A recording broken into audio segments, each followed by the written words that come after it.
청취자 여러분 안녕하십니까? 머니투데이 방송 신여재입니다. 오늘은 동국대학교 곽대경 교수님 모시고 경제사범 어떤 사건들이 일어나는지, 또 인구가 늘어나면서 고령화되어가는 원주, 또 강원도에는 어떤 사건들이 있는지 들어보도록 하겠습니다. 반갑습니다. 네, 안녕하세요. 네. 동국대학교 경찰사법대학 곽대경 교수입니다. 네. 본인 소개를 일찍 해주셨으니까 경제 사건 사고 바로 넘어가도록 할게요. 요새 고령자 보이스피싱 사례 굉장히 많다고 하던데 어떤가요? 네, 그렇습니다.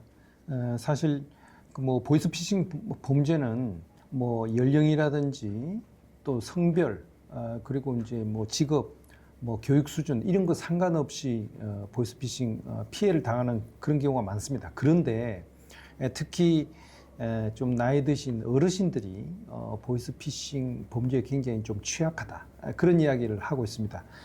왜냐하면 노인분들 같은 경우는 이미 이제 경제적인 활동을 그렇게 이제 활발하게 하지 않고 또 이제 사회적인 그런 어떤 뭐 고립 이런 걸 갖다가 느끼고 있는 그런 분들이 의외로 많습니다. 그러다 보니까 실제로 이런 범죄 피해를 당하더라도 주변에서 미리 조심하고 주의하고 경계하도록 주변에서 도움을 준다든지, 아니면 위급한 상황에서 바로 지원을 해줄 수 있는 그런 사람들이 주변에 부족한 게 사실입니다. 그리고 또 나이 드신 어르신들은 다른 사람이 조금만 친절하게 따뜻하게 이제 이야기를 하더라도 사실 주변에 그렇게 해주는 사람들이 없다 보니까 그런 다른 사람이 의도를 가지고 좀 가깝게 다가오고 하는 것을 상대방의 호의로 생각을 해가지고 믿다가 피해를 당하는 그런 경우들이 많이 있습니다. 이렇게 독거노인들이 또 많아지고 혼자 1인 세대들이 많아지다 보니까 아마 그 친절함에 또 속는 분들이 굉장히 많았던 것 같아요. 그 보이스피싱이 사실 고령화라서 딱히 어르신들만 당하는 거는 아니고 전 세대들한테 위험하기도 할 텐데요. 혹시 세대별로 그 특징이라든가 사례들이 좀 있나요? 네. 사실 이제 보이스피싱 같은 경우에 젊은 사람들도 범죄 피해를 당합니다. 왜냐하면 이 뭐 경찰이나 검찰 같은 수사기관에서 당신이 가지고 있는 통장 계좌가 지금 이제 범죄에 연루된 것 같다. 그래서 당신이 같은 그런 어떤 범죄를 저지른 사람과 공범이 아님을 입증하기 위해서는 여러 가지 통장 거래 내역 뭐 이런 것들을 다 확인을 하고 그 통장에 있는 돈을 안전한 뭐 국가 안전계좌 이런 데다가 뭐 옮겨야 된다라고 이제 이야기를 하고요. 그리고 이제 자기들의 어떤 지시나 명령을 계속 따르기 위해서는 다른 사람과 떨어져 가지고 혼자 있는 그런 어떤 공간에 가라 뭐 이렇게 이제 요구를 합니다. 그래서 회사에서 오전에 근무를 하고 있던 그런 젊은 사람이 오후에 반차를 내고 호텔이나 모텔에 가가지고 셀프 감금되는 그런 경우들이 있습니다. 젊은 사람들이요. 그런데 이제 노인들 같은 경우는 만약에 뭐 수사기관이라든지 공공기관 이런 데서 이제 연락이 오면 그걸 상당히 믿고 좀 의심을 덜 하는 그런 경우들이 많이 있습니다. 그러다 보니까 노인들 같은 경우는 상당히 좀 피해를 당하는 그런 경우들이 있는데요. 이런 것들이 이제 주로 이제 기관 사칭형 그런 어떤 범죄다 이렇게 하고요. 또 이제 나이 드신 분들 같은 경우 이제 지인 사칭형 보이스피싱 피해를 당하는 경우가 있습니다. 그러니까 이제 만약에 자녀들이라든지 또는 손주나 손녀들 이 뭐 응급하게 다쳐가지고 급하게 다쳐가지고 이제 병원에 있다. 그래서 이제 돈을 보내야 된다. 뭐 이런 식으로 접근을 하는 그런 경우도 있고, 또는 뭐 손주나 뭐 손자나 손녀들이 할머니 그 휴대폰 약정이 깨져가지고 내 휴대폰으로 못하고 다른 휴대폰으로 연락을 해야 되는데 지금 급한 상황이라서 뭐 돈을 좀 보내주세요. 그렇게 그러면 아주 귀여운 손자나 손녀가 연락을 하는 그런 걸 갖다 그대로 믿고 돈을 보냈다가 이제 피해를 당하는 그런 경우가 있습니다. 지금 최근에 특히 조금 뭐 청력이 약간 뭐 약하신 그런 분들도 많이 피해를 당하는 게 요즘은 AI, 그래서 이제 인공지능을 이용해 가지고 그 손주들의 그 목소리를 그대로 복제를 해서 들려주는 그런 식으로 해서 이제 믿도록 만드는 그런 경우도 있습니다. 그래서 이제 자기의 이제 자녀나 손녀의 목소리 그걸 갖다가 이제 믿고 돈을 보냈다가 피해를 당하는 그런 경우도 있는 거죠. 정말 점점 더 어려워지는 것 같아요. 내 손주가 전화로 요청하면 거절할 어르신들은 아무도 없을 거예요. 근데 더군다나 알아들을 수 있는 익숙한 목소리로 요청을 한다면 뭐 그거는 피해 가기가 어려울 것 같은데요. 그래도 예방법이 있지 않을까요?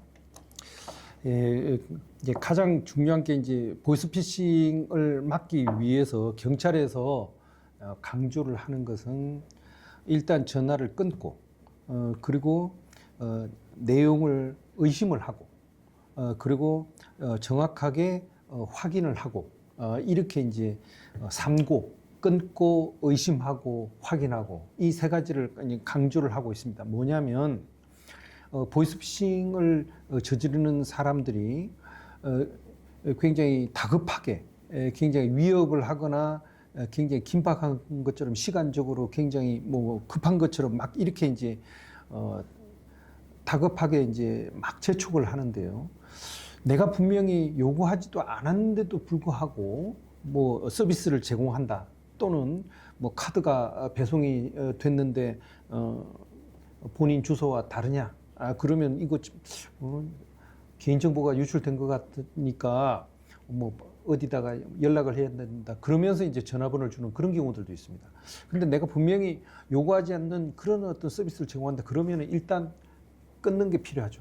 그리고 그 내용들을 의심을 하고 그리고 정확하게 그 대표 전화, 공공기관의 대표 전화에 전화를 해가지고 확인하는 그런 어떤 노력들이 필요하다.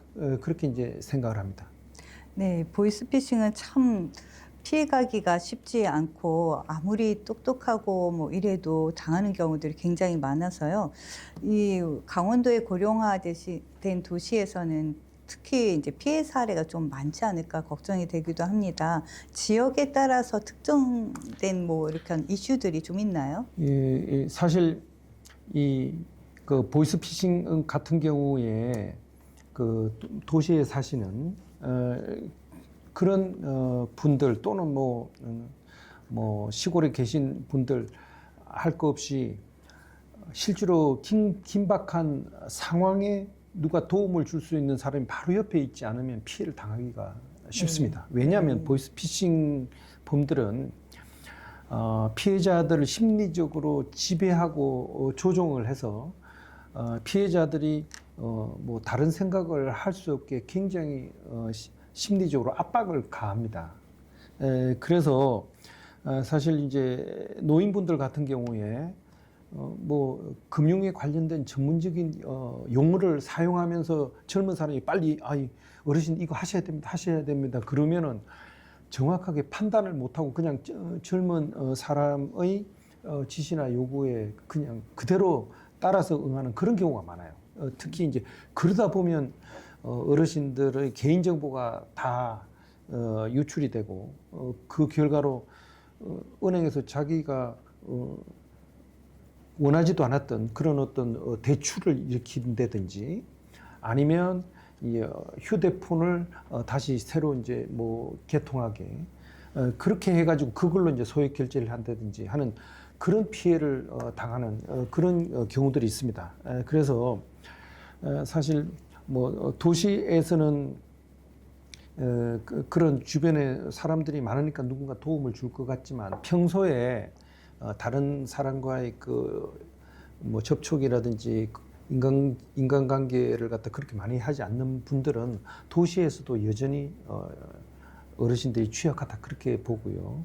그리고 더더군다나 시골에서 따로 혼자 사시는 분들은 주변에 누구한테 이제 묻거나 또는 어떤 위험한 상황에서 도움을 요청할 수 있는 사람이 부족하다 보니까 피해에 이제 노출이 돼 있는 그런 경우들이 많다. 그래서 결국 뭐 보이스피싱 범죄는 특정한 지역에 상관없이 뭐 도시든 시골이든 항상 이제 일단 전화번호의 리스트가 있기 때문에 거기에서 뭐 선택이 된 그런 피해자들은 어느 지역에 상관없이 피해를 당할 가능성이 높다. 그래서 항상 평상시에 그런 어떤 범죄가 어떻게 발생하는지 그런 범죄 수법이라든지 그런 어떤 보이스피싱에 관련된 사전 정보 이런 것들을 파악하고 있어야 혹시 그런 전화가 오고 제의가 왔을 때는 이게 뭐 이상한 전화 아닌가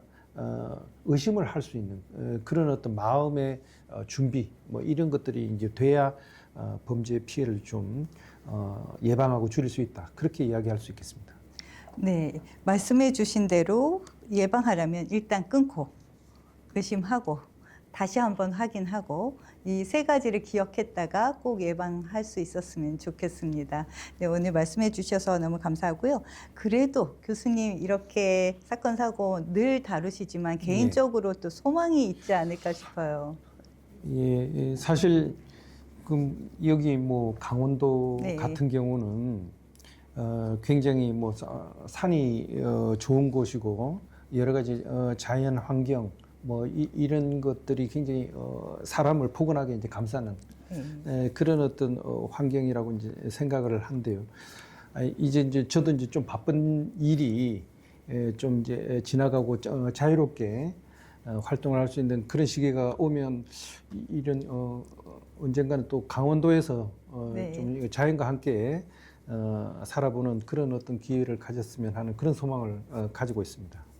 네, 모두의 로망인 것 같아요. 자연과 함께 할 수 있으면 좋겠다. 근데 자연은 사람을 속이지 않잖아요. 예. 그래서 사람과 사람과의 관계에서 일어나는 모든 사건, 사고들을 또 치유할 수 있는 것도 자연인 것 같아요. 우리 교수님의 소망이 이루어지기를 바라면서 오늘 인터뷰 마치도록 하겠습니다. 감사합니다. 예, 감사합니다.